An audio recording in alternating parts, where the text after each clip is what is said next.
ከ7 ቢሊዮን በላይ የዓለም ሕዝብ በዕለት ዕለት ኑሮ የሚገጥሙት ፈተናዎች መጠነ ሰፊ ናቸው።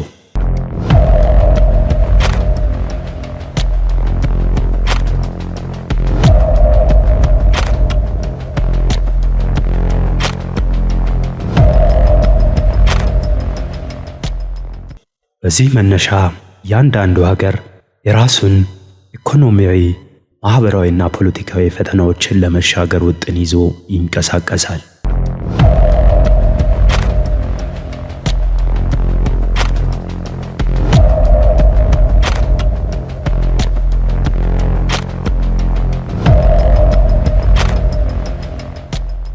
ከጥንት ጊዜ ጀምሮ የራሷ ታሪክና ባህል ያላት ሀገራችን ኢትዮጵያ በአሁኑ ወቅት በብዝሃ ኢኮኖሚ ዘርፍ ብዙ ተግባራትን እያከናወነች ትገኛለች።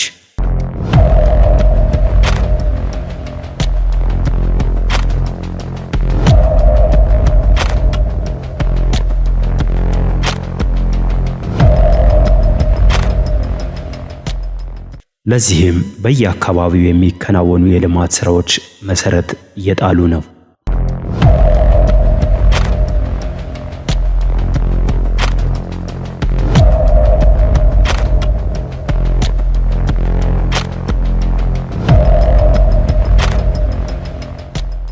የታ ወረዳ በጋሞ ዞን ውስጥ ከሚገኙ 20 መዋቅሮች አንዱ ሲሆን ራሱን ችሎ የተመሰረተው 1992 ዓመተ ምህረት ነው።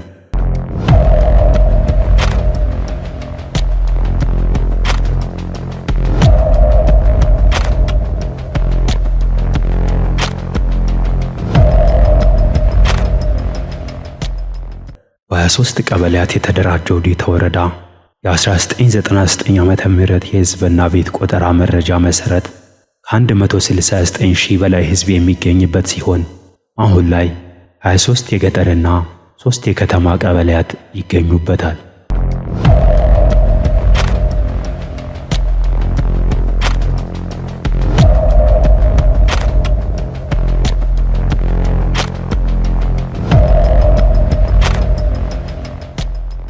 ከጠቅላላው ህዝብ 60 በመቶ የሚሆነው በደጋማ አካባቢዎች የሚኖር ሲሆን 40 በመቶ የሚሆነው ደግሞ በወይና ደጋ አየር ጸባይ ውስጥ ይገኛል።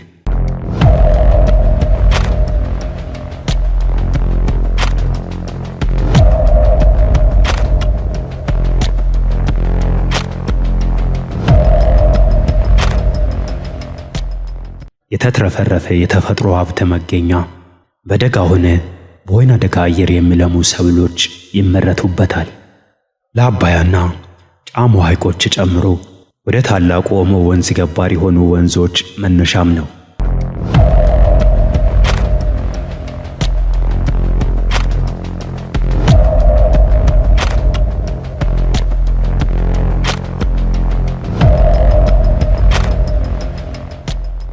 በአካባቢው የሚገኙ የተፈጥሮና ሰው ሰራሽ ደኖች የኢኮሎጂው ሚዛን መጠበቂያ ናቸው።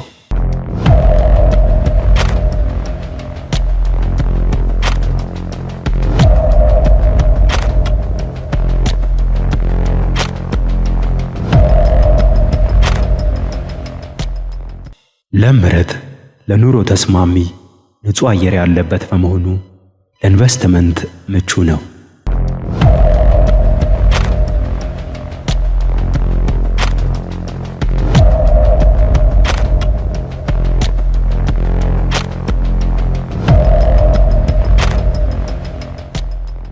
የወረዳው አስተዳደር የህዝብ የልማት ጥያቄዎች በሂደት አበረታች ውጤት እያሳየ ይገኛል። የታ ወረዳ በጋሞ ዞን ካሉ ከ19 መዋቅር አንዱ ሲሆን ይሄ ወረዳ ከዚህ ቀደም ከዲታ ዳራማሎ በሚልበት ሰዓት ላይ ከዳራማሎ ጋር ተገናኝቶ ስኖር ከነበረበት ተለይቶ በ1992 ዓመተ ምህረት ወደዚህ ራሱን ችሎ በመውጣበት ጊዜ ወረዳችን እንግዲህ በቀበሌ ብዛት 23 ነበር። ዛሬ ላይ የቀበሌ ብዛት 26 ሆኗል። ህዝብን በሚመለከት ህዝባችን ከ1999 የህዝብና ቤት ቆጠራ መረጃ ፕሮጀክሽን በሚሰራበት ጊዜ በዚህን ሰዓት 169 ሺህ ህዝብ ያለው ወረዳ ነው። አሁን ገጠር ቀበሌያት 23 ሲሆኑ 3 የከተማ ቀበሌያትን እንግዲህ ይዞ ነው ያለው ወረዳችን። በወረዳችን የህዝብ አሰፋፈሩ ሲታይ 60% ደጋ ሲሆን 40% ወይና ደጋ ሆኖ በደጋም በወይና ደጋም ሊበቅሉ የሚችሉ ሁሉም አይነት ሰብሎች የሚበቅሉበት ለኑሮ ተስማሚ ምቹ አየር ጸባይ ያለበት በሰፊው ጥራጥሬ ስራ ስር ሰብሎች በሰፊው የሚመረቱበት የተፈጥሮ ደን በብዛት ተራሮች የሸፈነበት በተራራም በሸለቆም ከፍተኛም ዝቅተኛም በብዛት ያለበት ሲሆን በአብዛኛው ወደ ኦሞ ወንዝም ወደ አባይም ወደ ጫሞም የውሃዎች መነሻ ሆኖ ነው የሚታወቀው ዴታ ወረዳ። እንግዲህ ዴታ ወረዳ አሁን ካለችበት ሁኔታ አንጻር ስናይ ሰፋፊ ልማቶች ተሰርቷል።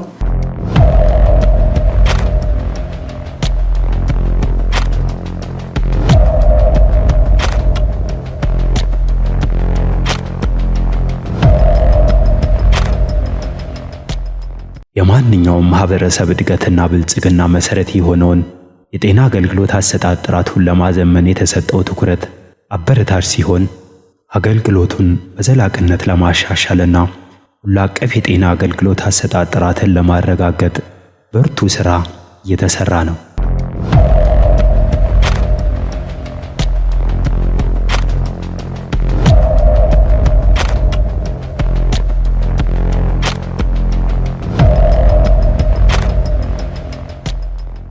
ለረጅም ጊዜ የአካባቢው ህዝብ የመልካም አስተዳደር ጥያቄ ሆኖ የቆየው የሆስፒታል ግንባታ ጥያቄ ይሁንታ ማግኘቱ ከቅርብ ጊዜ ወዲህ ወረዳው ካስመዘገባቸው ትልቅ ስኬቶች አንዱ ነው። ቀጣው ላይ ህዝቡ እየጠየቀ ያለው እኛም ደግሞ ህዝቡንም እያስተባበርን መንግስትንም እየጠየቅን ያለነው የመጀመሪያ ደረጃ ሆስፒታል ቢገነባልን የሚል ጥያቄዎችን እያቀረበን ነው። እኛም ለመንግስት እኛም ደግሞ ህዝባችን በዚሁ ልክ እንቅስቃሴ እያደረገ ነው። ንቅናቄም እየተፈጠረ ነው ያለው። ኖርማሊ ለሆስፒታል ቦታዎችን ያው አካለን ጨርሰናል።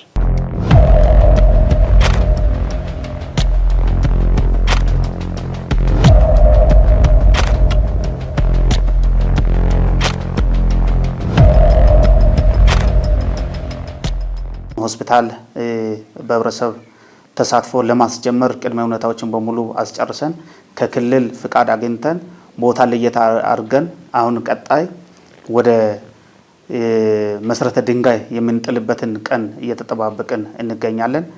በሌላ በኩል የህብረተሰቡን ጤና ከማስጠበቅ ረገድ የማህበረሰብ አቀፍ ጤና መድን አገልግሎት አበረታች ውጤት አሳይቷል። ማህበረሰቡ በበቂ ሁኔታ አገልግሎትም እንዲያገኝ የሚያስችሉ በተለይ የመድኃኒት ጋር ተያይዞ በተደጋጋሚ ሲነሱ ቅሬታዎች ነበሩ። ሰፋ ያለ 17800 የሚሆን የህብረተሰብ ክፍሎች የማህበረሰብ አቀፍ ጤና መድን ተጠቃሚ ናቸው። ከዛም አንፃር ወደ 17 ሚሊዮን ብር ከማህበረሰቡ መሰብሰብ ችለናል፣ ከአባላት ማለት ነው። በዛው ልክ ለጤና ጣቢያዎች በአመት 2 ጊዜ ክፍያ የምንከፍለው አለ። በተለይ የጋሞ ዞን ላይ የመጀመሪያ ፓይለት ወረዳ ተብሎ የተጀመረ ካፕቴሽን ተብሎ ወይም የቁርጥ ክፍያ ተብሎ የሚከፈል ስላለ 2 ጊዜ ይከፈላል። በበቂ ሁኔታ መድኃኒቶች ይገባሉ። ከዛም አልፎ ከመድኃኒት እጥረት እንዳይገጥም በየጊዜው ይገመገማል በቦርድ። ህብረተሰቡ ሰፊ ፍላጎት አለው። ድሮ ከዚህ በፊት ከማጠመን ከመጠቀማችን በፊት ሰው በጣም አርሶ አደር ከመሆኑም የተነሳ ሳይት ላይ በጣም ተጎርቶ በቃሬዛ ተሸክሞ ነው ሰው ሲያመጣ የነበረው። እሱ ሲስተም አሁን ቀርቷል። በእግር መጥቶ ነው ሰው መታከም ጀመረው። ምክንያቱም የጤና ባለቤትነት በጣም ሰው ያረጋገጠበት ስላለ ጠያቂ ማህበረሰብም ስለተፈጠረ ማጠመ የከፈለው ህዝብ መድኃኒት እጥረት መግጠም የለበትም የሚለው ነገር ላይ እኛም እንደ ወረዳም በቦርድም እየገመገመን እየመጣን ስለነበረን በዛ ልክ አገልግሎቶች እየተሰጡ ናቸው።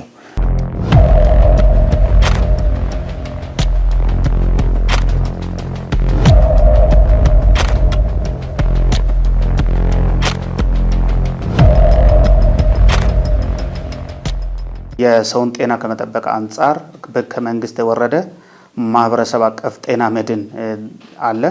እሱ ደግሞ በዞናችን በልዩነት እንደ ፓይለት ፕሮጀክት የተጀመረ ካፕቴሽን አለ። ካፕቴሽን ማለት እንግዲህ ቀድሞ ከፍሎ ከዛ በኋላ ሰው በነፃነት የሚታከምበት ስርዓት ነው። ይሄ ተሞክሮ አሁን በዞኑ ውስጥ እየተሻለ ሆኖ በየትኛውም የጤና ተቋማት ላይ አሁን በዚህን ሰዓት ዲታ ወረዳ ዕዳ የለበትም። በአርባ ምንጭ ሆስፒታል፣ በጨንቻ ሆስፒታል እኛ ጋር ባሉ ጤና ጣቢያዎች ላይ አንድም ዕዳ የለም። ይሄ እንደሆነ ያደረገው ቅድመ ክፍያ የታከሙትን ያህል ገንዘብ ወጪ እየተደረገ የሚወሰድበት ሲሆን አሁን እንግዲህ ከ2017 በኋላ በአካውንታችን ከ10 ሚሊዮን በላይ የማጥመ ገንዘብ አለን።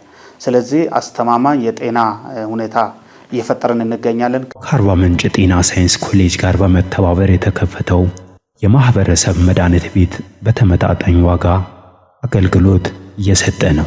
ውጭ ሄደው ለምሳሌ አንድ መድኃኒት ወይ ራስ ምታት ወይ ፓራስታሞል በ200 ብር የሚገዛ ወይ በ150 ብር የሚገዛ እዚህ መጥቶ 30 እና 40 ብር ህብረተሰቡ ይገዛል። ለፓራስታሞል ብለን እኛ ደግሞ ጤና ጣቢያው ገዢ መድኃኒት አይልክም። ብዙ መድኃኒቶች ሲጠፋ ነው ገዢ የምንልከው እና ደግሞ ማይጠሜ የከፈለ ሰው መድኃኒት ጤና ጣቢያ ላይ ከሌለ እዚህ መጥቶ ይገዛል እና ኦልሞስት ከሌላ ቦታ መጥቶም እንደዛ አይነት ሰዎች እዚህ ጤና ጣቢያ ላይ መጥቶ አገልግሎት ያገኛሉ። ከዚህ መጥቶ በቅናሽ ዋጋ ናቸው የሚያገኙት። ህብረተሰቡ በጣም ተረክቷል።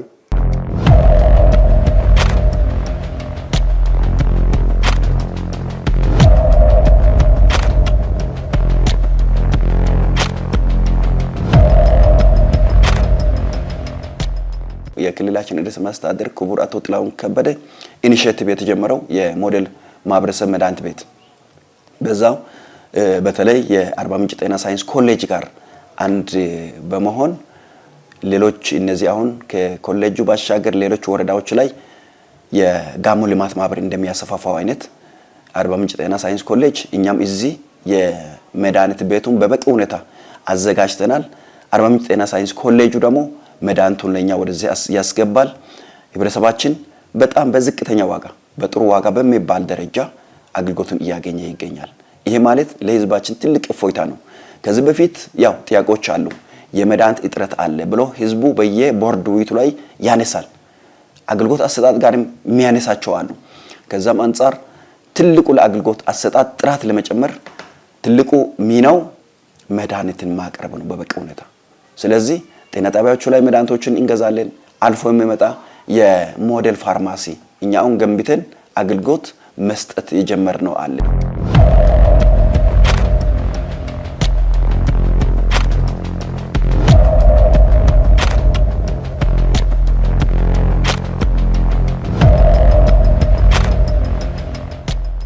ከአርባ ምንጭ ጤና ሳይንስ ኮሌጅ ጋር በመተባበር በዛዳ ላይ ከፍተኛ የታማሚ ቁጥርም የመድኃኒት ፍላጎትም ስላለ ማህበረሰብ ፋርማሲን መክፈት ችለናል።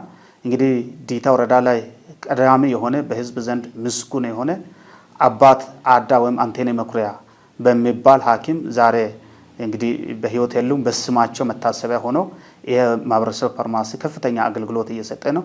በመጠነኛ ዋጋ የመድኃኒት አቅርቦት እያደረገ የህዝቡን ፍላጎት እያረካ ነው ያለው።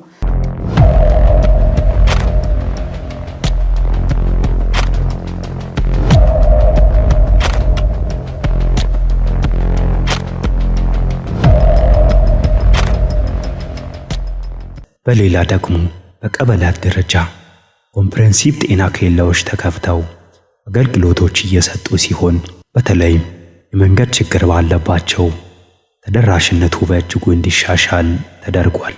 ከዚህ ባለፈ ኮምፕሬሄንሲቭ ጤና ኬላዎችን ጀምረን ሁሉም አይነት በጤና ጣቢያዎች ላይ የሚደረጉ ህክምናዎችን የሚሰጥ ጤና ተቋም በሰፍትኔት ድጋፍ ጨምሮ ወረዳው ህዝብና አካባቢው ማህበረሰብ አስተባብረን ጎርቃ ላይ ስራ ካስጀመርን አሁን 6 ወር አልፏል። በተጨማሪ በመንገድ ምክንያት በጣም ከፍተኛ ጉዳትና እንግልት የሚደርስበት አንድ ሰፊ ቀበሌ አለ፣ ጎዛ የሚባል ሰፊ እናቶች ወሊድ ኬዝ በብዛት የሚፈጠርበት ነውና ብዙ እናቶች ከተጎዱ በኋላ ህብረተሰቡን አስተባብረን አሁን የኮምፕሬሄንሲቭ ጤና ኬላ አሁን ግንባታ ቆርቆሮ ግድግዳው ሁሉ አልቆ አሁን የውስጥ በሮች የወለል ስራ እና ቀሪ ስራዎች አሉ። እነሱን በአስቸኳይ አሁን ሰርተን እዛ አካባቢ ያለውንም ችግር የምንፈታ ነው የሚሆነው። ከዚህ ባለፈ በጤናው ዘርፍ የህዝብ ጥያቄው ነው መልካም አስተዳደር ችግር ሆኖ ረጅም ጊዜ የቆየ አንድሮ ጤና ጣቢያ አለ። አንድሮ ጤና ጣቢያ እንግዲህ ግንባታው ከተጀመረ ዛሬ ወደ 16 ዓመት አልፏል። ከዛ በኋላ እንግዲህ የጨረታ ችግር፣ የኮንትራክተር ችግር፣ የቶፖግራፊ የቦታው አቀማመጥ ችግር እነዚህ ሁሉ ምክንያት ሆኖ እስከ ዛሬ ድረስ ሳያልቁ ቆይተው አሁን ግን በለውጡ መንግስት ዞኑም አስተባብሮ የክልል ጤና ወርዶ ችግሩን እና አሳሳቢነቱን አይቶ አሁን ድጋሚ ከመጀመሪያው ኮንትራክተር ላይ ውል አቋርጦ ለሌላ ሰጥቶ አሁን ሁሉም ነገር አልቆ አሁን የዙሪያ አጥር እየተደረገ ነው ያለው። በዚህ ወር ሳያልቅ ለማስመረቅ እንግዲህ ሁሉንም ነገር ጨርሰን ነው የምንገኘው። በጤናው ዘርፍ አመርቂ ውጤትን እያመጣን እንገኛለን።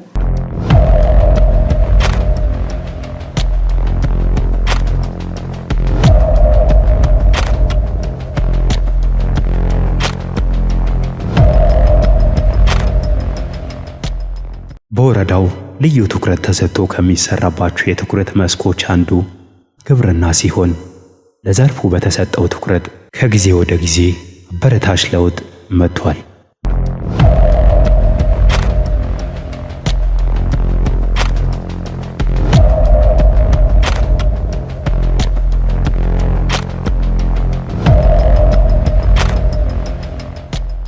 በዚህም የአርሶ አደሩን የአስተራረስ ዘዴና የቴክኖሎጂ አጠቃቀም ላይ የመጣው ለውጥ ተጠቃሽ ነው።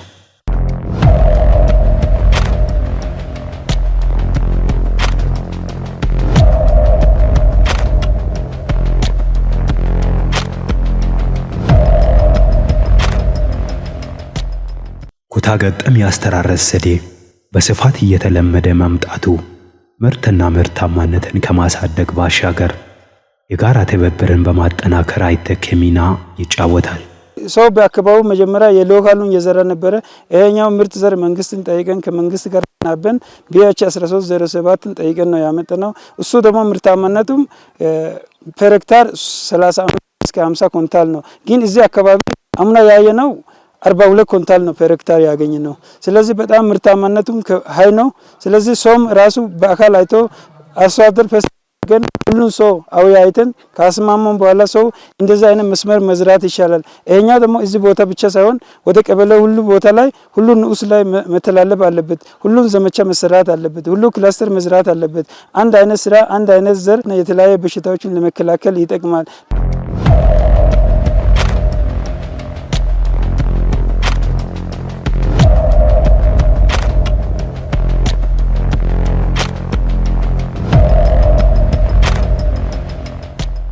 መደበኛ አለምቶ ፐር ሄክታር 40 ኩንታል ነበር የሚገኘው። አሁን በተዚህ በተሻሻለው አሰራር በክላስተር አሰራር 50 ኩንታል ሄክታር ለማግኘት ነው አቅደን እየሰራን ያለ ነው። በዚህ ልክ አርሶ አደሩም ከላይ የሚወርዱ ምርጥ ዘሮችን በመጠቀም የአፈር ማዳበሪያዎችን 100% በመጠቀም አምሮ ወደ ስራ ገብተው አሁን እንደምትመለከቱት ቡቃያው በጥሩ ደረጃ ላይ ነው የሚገኘው። አሁን እንደምታየው ምንም አይነት አረም በሰብሉ ውስጥ አይታይም። ምንም አይነት በሽታ ክስተትም የለም። ቀደም ብለን ለአርሶ አደሩ ግንዛቤ ባስጨበጥነው መሰረት እነሱም ከኛ ጋር በየቀኑ ኮሙኒኬት እያደረጉ እህላቸው በሽታ እንዳይነካ በትኩረት ተከታትለው እየሰሩ ይገኛሉ። ቀጣይ በ2018 ላይ 100% ለማድረግ ነው። ሙሉ በክላስተር ለማልማት ነው ህዝቡ እየተቀበለ ያለው። እኛም እንደ ባለሙያ 100% በክላስተር ለመሸፈን እቅድ ይዘናል።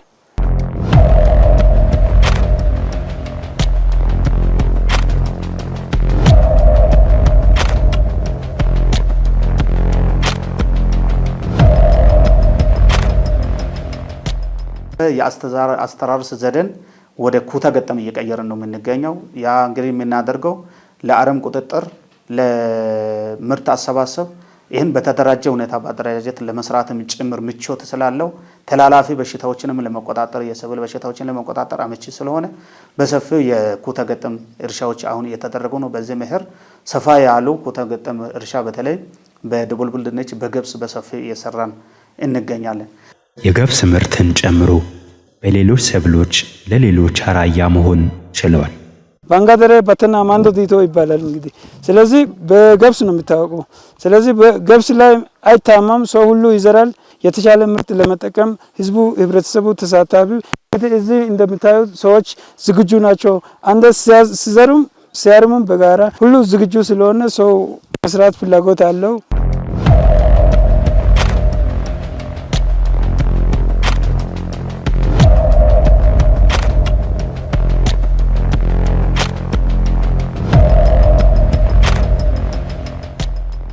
የምግብ ዋስትናን በማረጋገጥና ለኢኮኖሚ እድገት ጉልህ ሚና እየተጫወተ በሚገኘው የሌማት ትሩፋት ስራ ሰፊ ተግባራት በመከናወን ላይ ናቸው። በዞናችን በክቡር ጠቅላይ ሚኒስትር የተጀመረው ሌማት ትሩፋትን በሰፊው እየሰራ እንገኛለን።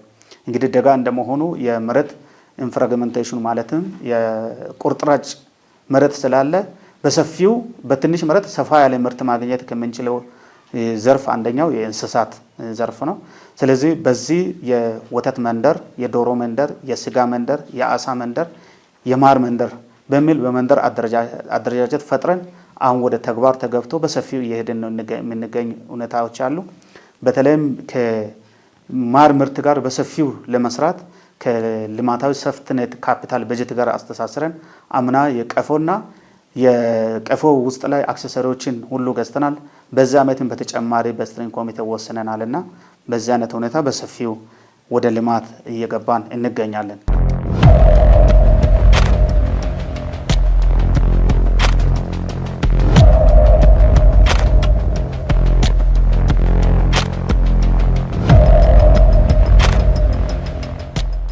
ግርማ ሞገስ የተላበሱ ሰንሰለታማ ተራሮች አካባቢውን ሞገስ ከማላበሱ ባሻገር ለመልክዓ ምድሩ ተጨማሪ ውበት ናቸው።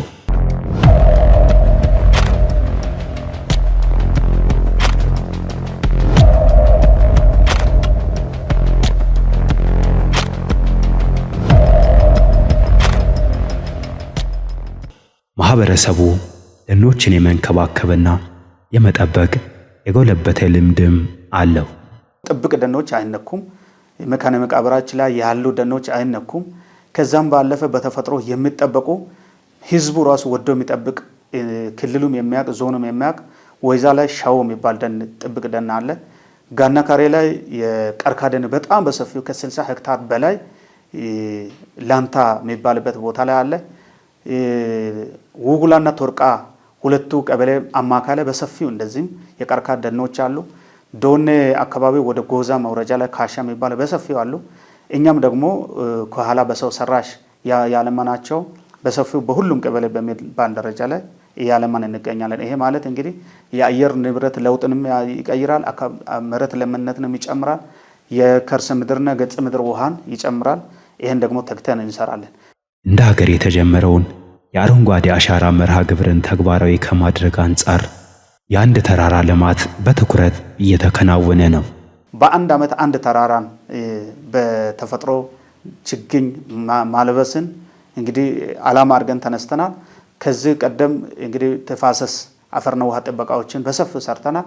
አሁን ደግሞ ተራራዎችን በደን የማልበስ ስራ በሰፊው እየሰራ እንገኛለን። በዚህ ዓመት ክልላዊ የአረንጓዴ አሻራ ማስጀመሪያ ፕሮግራም በወረዳችን ጋና ካሬ ቀበሌ ወልቀቆሬ ተራራ ላይ አድርገናል። ያ ቦታ አሁን ምንም አይነት ከሰውና ከእንስሳት ንክኪ ውጪ ታጥሮ ሆኖ ሁሉም ከ95% በላይ እንደጸደቀ ክትትል ባደረግነው ወስደናል። በሁሉም ቀበላት ላይ ደግሞ አንዳንድ ተራራ በየጊዜው እያለበስን እየሄድን የምንገኘው። ወረዳው የጋሞ ሕዝብ ባህላዊ አስተዳደር የዱቡሻ ስርዓትን ጨምሮ በርካታ ተፈጥሯዊና ታሪካዊ የቱሪስት መዳረሻዎች መገኛ ነው።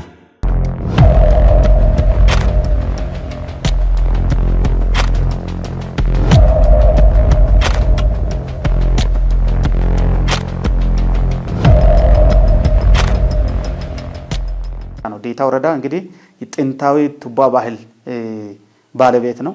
የጋሞ አባቶች ሽማግሌዎች ያሉበት አካባቢ ነው። ከ42ቱ ጋሞ ደሮዎች አራቱ ዴታ ላይ ነው ያሉት። ስለዚህ ዴታ ላይ በተለይ ዱቡሻና ዱቡሻው ጋር እኛ ምንም የማናስተምር እኛን ወደዚህ የሚያስተምሩ ያለ የነበረ ሌላ ምንም አይነት ያልተቀየጠበት ቦታ ነው ያለው። እንግዲህ እዛ ቦታ ላይ የትኛውም ሃይማኖት ሳይለይ ለሴት የሚሰጥ ክብር፣ ለወጣት የሚሰጥ ክብር፣ አባቶች ደግሞ የሚወስኑት ውሳኔ ጽናት፣ እነዚህ በሰፊው እየተደረጉ ይገኛሉ። በዚህ ደግሞ በዩኔስኮ ለማስመዝገብ እየተደረገ ባለው ጥናት ከፌደራል ቅርስ ጥበቃ ባለስልጣን የመጡ ሰዎችም ጭምር ቃለ መጠይቅ አድርጎ አሁን በተሻለ ደረጃ እየሄደ ነው የሚገኘው። ለመጀመሪያ ጊዜ በ2000 ዓመተ ምህረት የኤሌክትሪክ አገልግሎት ያገኘችው ዛዳ ከተማ አሁን ላይ የተሻለ የእድገት ምዕራፍ ላይ ትገኛለች። መብራት ዲታ ወረዳ ላይ ለመጀመሪያ ጊዜ በ2000 ዓመተ ምህረት ዛዳ ከተማ ላይ ነው የገባው። ዛሬ ላይ ግን በሰፊው ቀበላት እያስተባበርን ህዝቡ ራሱ አዋጥተው መብራት እስከ ማስገባት ድረስ ሄዷል። ከ34 ሚሊዮን በላይ ጋና ካሬ ላይ በዛ ዓመት መብራት አስመርቀን አሁን አገልግሎት ጀምሯል። 2 ትራንስፎርመር ህዝብ ገዝቶ ከታች ዝቅተኛ መስመር ገዝቶ ትላልቅ መስመሮቹን ደግሞ በድጋፍ የኢትዮ ቴሌኮም እስከ ፌደራል ድረስ አስፈቅደን ይሄን አድርገናል። ዛዳ ከተማ በጣም በሰፊው ማስፋፊያ ስራ ተሰርቷል። ሌሎችም እንደዚህ ያስተባበሩ የሚሰሩበት ሁኔታ አለ። ከዛ ባለፈ መብራት ከመቆራረጥ አንጻር ዲታ ወረዳ ላይ መጀመሪያ እንጨት ፖል የነበሩ በሙሉ አሁን በሚባል ደረጃ ተቀይሮ ወደ ኮንክሪት ተቀይሯል። አሁን የሚያስቸግረው በዘላ በኩል መጥቶ በውሎ ቆሬ ወደ ወይዛ የሚሄደው ነው። እሱም አሁን ወደ ኮንክሪት ለመቀየር ሁሉም ነገር ጥናት አልቆ ወደ ስራ ለመግባት ጫፍ ደርሷል። ከዛ ባለፈ የመብራት ጥያቄ ያለባቸውን አካባቢ ከራሳቸው የሚጠበቀውን ተሳትፎ እየጠየቅን በዛ ልክ እየሄድን እንገኛለን።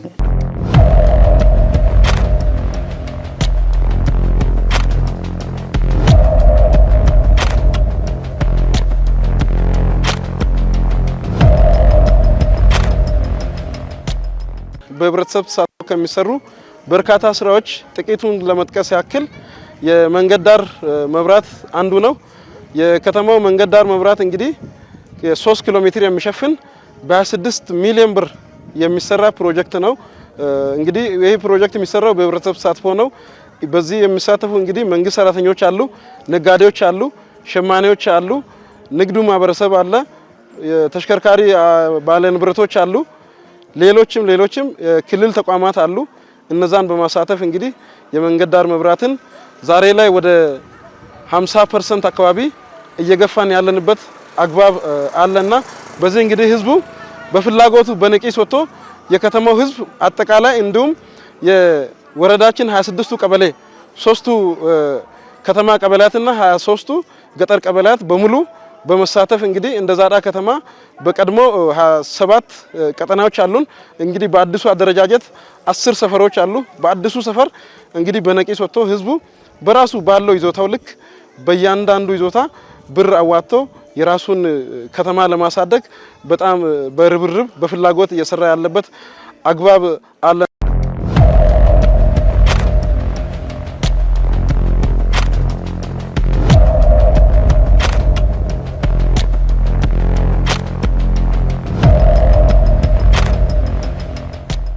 ዘንድሮ የጀመርነው ይሄ የመንገድ ዳር መብራት ፕሮጀክት ያላነሰ ገንዘብ የሚጠይቅ ነው። እጅግ በጣም ከፍ ያለ ገንዘብ የሚጠይቅ ነው።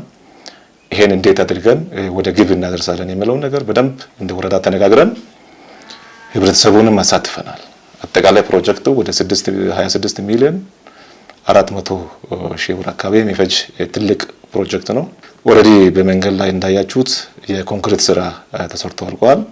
በገንዘብም ህብረተሰቡን አሳትፈን 10 ሚሊዮን እና ከዛ በላይ ገንዘብ የተሰበሰበበት ሁኔታ ቅድመ ክፍያዎች ሁሉ ተከፍሎ ስራው በተፋጠነ ልክ ለህብረተሰቡ አገልግሎቱ ግልጽ እንዲሆን በቅርብ ጊዜ ተጠናቆ ለህብረተሰቡ አገልግሎቱ እንዲሰጥ አጽንኦት ተሰጥቶ እየተሰራ ያለበት ሁኔታዎች አሉ። የዛዳ ከተማውን ውበት ይበልጥ ማጉላትና እድገቷን ለማጎልበት የመንገድ ዳር መብራት ፕሮጀክት ጨምሮ ሌሎች የልማት ስራዎች ተጠናክሮ ቀጥሏል። ለዚህም የመንግስትና የህብረተሰብ ትብብር አይነተኛ አስተዋጽኦ አበርክቷል።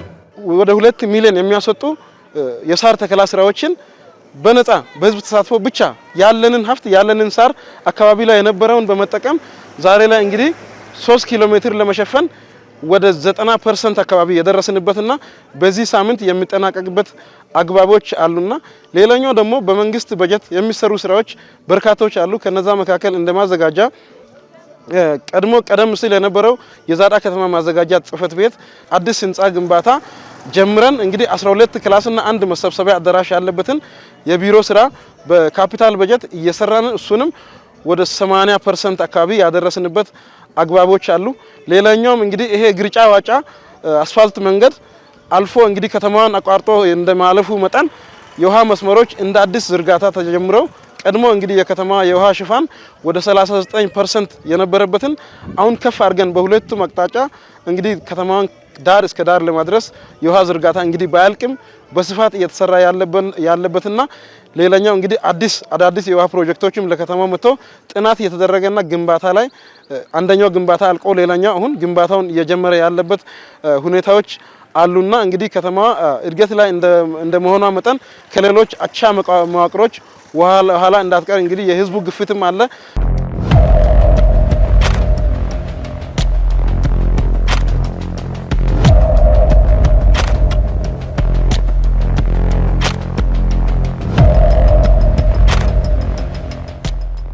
ህብረተሰቡ በጣም ንቁ ነው። ጥሩ አመራር በሰጠ ቁጥር ህብረተሰቡን በዛ ልክ ተነሳሽነት አለው። በዛ አጋጣሚ እንደውም የኛ ህብረተሰብ እጅግ በጣም እናመሰግናለን።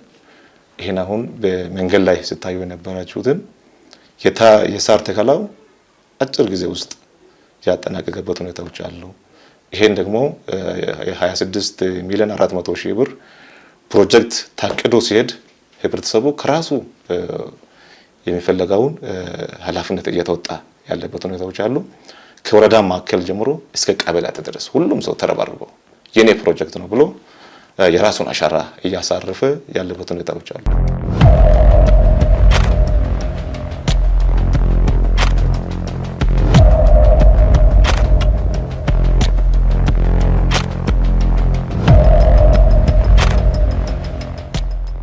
የሞርካ ገርጫ ጨንቻ የአስፋልት መንገድ ግንባታና የውስጥ ለውስጥ መንገድ ስራዎች በከተማዋ እድገት ላይ መነቃቃት ፈጥረዋል። ህብረተሰቡን ካስተባበርን ብዙ ነገሮችን ማድረግ እንችላለን። ወደ ዶቃማ በጨንቻ ዞረን የምንገባውን አሁን ከወልቀቆሬ አድርገን ዶቃማ መንገድ ከፈታ አድርገናል። የተወሰኑ ስትራክቸሮችን ጠጠር መጨመር ስራ ያስፈልጋል። ወደ መርዞም መንገድ ለመስራት ህብረተሰቡን አስተባብረን አሁን ወደ ስራ ልንገባ ነው። ከዚህ ባለፈ በሰፊው ከዛዳ ዶነ ሶዞ ጎዛ ወይዛ አንድሮ ድረስ 9 ቀበሌያትን የሚያገናኝ መንገድ ከዚህ በፊት በዩሮፕ ተሰርቶ ዝቅተኛ ደረጃ ስለሆነ አሁን ተሽከርካሪ መሄድ ስለማይችል ህብረተሰቡን ድጋሚ አነቃንቀን አካባቢ ተወላጆችን ልማት ወዳድ ኢትዮጵያውያን በሙሉ አስተባብረን አሁን ገንዘብ ማሰባሰብ ተጀምሯል። ገንዘብ በሰፊው ከመጣ ማሽን ተከራይተን እነዛን አካባቢዎች በዛ ዓመት ለማስጀመር ቅድመ ዝግጅት እያጠናቀቀን እንገኛለን። ሞርካ ዋጫ ዛዳ ግርጫ ጨንቻ 74 ኪሎ ሜትር መንገድ በአግባቡ ይደርሳል። ከዛም ባለፈ ዛዳ ሰለንበር መንገድ የብዙ ዘመን ጥያቄ ነው። ማሽኖች አሁን አልወጡም። 2 ትልቅ ድልድይ ብቻ ነው የቀረው። ሌሎች ሁሉ ጠጠር ባክስሎፕ ተመተዋል። ዲቾች ሁሉ ወጥተዋል። ቱቦ ቀብራ ሁሉ ተደርጓል። አሁን በዚህን ሰዓት ትናንሽ መኪናዎች በበጋው ሰዓት ይመላለሳሉ።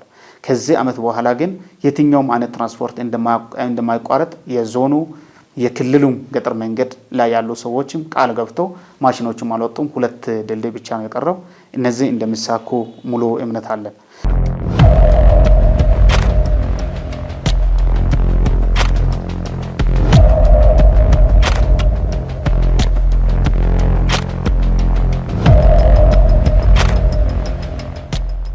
ውበት ስራዎችን 3 ኪሎ ሜትር መንታ መንገድ የነበረው ሙሉ በሙሉ ህብረተሰቡን አስተባብረን ውበት ሳሮችን ተከላ የማንጠፍ ስራ ሙሉ በሙሉ ጨርሰናል። በተመሳሳይ ደግሞ ወደ ሁለቱም ሊያበራ የሚችል ጌጠኛ መብራት ወደ 26 ሚሊዮን ፕሮጀክት በህብረተሰቡ ተሳትፎ አስተባብረን ወደ ስራ አሁን ጀምረናል። እንግዲህ ቀሪ የገንዘብ ማሰባሰብ ስራዎች ካልሆኑ በቀር በዚህ ሳምንት ሁሉም የሚባል እቃዎች ሁሉ ገብተዋል። ስለዚህ ከነገ ሳምንት ጀምሮ የመብራት ስራ ቀጥታ ወደ መጀመር ይጀምራል። እቃዎች ሁሉ የመጡ ሲሆን ቦታ ላይ ግንባታዎች ሁሉ አልቆ ነው ያሉት እና ይህን ስራ ስናደርግ የህዝባችን ተሳትፎ በተለይ ባለሀብቱ፣ መንግስት ሰራተኛው፣ አርሶ አደሩ፣ የከተማው ነዋሪ ሁሉም በአንድ ልብ በዚህ ጉዳይ ላይ ያለ ልዩነት ስለተሳተፈ እንደ ወረዳ መንግስት በዚህም ላመሰግን እወዳለሁ።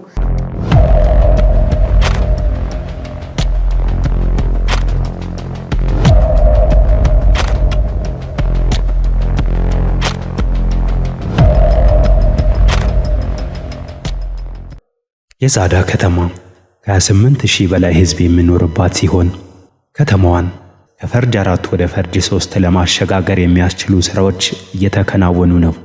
ይሄ ከተማ እንግዲህ ከተማ ሆኖ ሲደራጅ ወደ 2,000 ሰው ነው ያለው። ዛሬ ላይ 28,000 ገብቷል። ይሄ ከተማ እንግዲህ ወደ ፈርጅ 3 ለማደግ ሁሉም በሚባል ደረጃ መስፈርቶቹን አሟልቷል። ነባር ወረዳዎች ውስጥ ብቸኛ የቀረ ወረዳ ነው። ይህን ሲያደርግ የተወሰኑ ቀሪ ስራዎች ስለነበሩ ነው። በዚህ ዓመት እንግዲህ ወደ ፈርጅ ያልፍ ነበረ። በትንሽ ነገሮች ቀርተዋል። እነዛን ሁሉ አሁን ለቅመን አሟልተናል። አሁን ከሚጠበቀው በላይ መስፈርቶችን አሟልቷልና ዛሬ ከተማ ወደ ፈርጅ 3 ታድጋለች። መጋቢ ከተሞች አሁን እንግዲህ ወደ 5 በዚህ ዓመት ይደርሳሉ። ከዛም በላይ ያሳደግን እንደምንሄድ ሙሉ እምነትም አለን።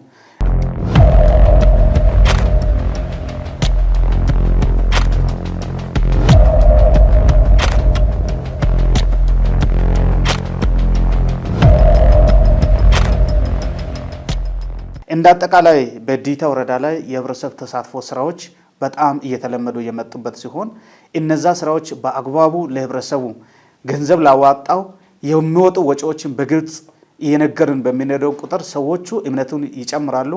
የትኛውም አይነት ሀብት ሲሰበሰብ ተገብነቱን ተከትሎ በደረሰኝ ተሰብስቦ በሚገባ ሪፖርት እየተደረገ በሚሄድበት ጊዜ ሁሉ ህዝቡ ለድጋፍ በጣም ደስተኛ ነውና ከዚህም ደግሞ ብዙ ትምህርት ወስደናል። እንግዲህ ሀብት ከሰበሰብን ልማት ካመጣን ህዝቡ በመንግስት ላይ ያለው እምነት ይጨምራልና በዚህ አይነት ሁኔታ እንዳለን። በመጨረሻ ማንሳት የምፈልገው የትኛውም ልማት ሊቀጥል የሚችለው ሰላም፣ መቻቻል፣ አንድነት ሲኖር ነው። በዚህ ደግሞ የጋማ አባቶች ያሉበት አካባቢ ነው ካልን አሁን በተለይ በሃይማኖት፣ በባህል፣ በድንበር ጉዳይ አንዳንድ የሚፈጠሩ ነገሮች በየጊዜው እየፈታን ከሄድን የወረዳችን ልማት የወረዳችን ብልጽግና ማረጋገጥ እንችላለን የሚል ሀሳብ አለኝ።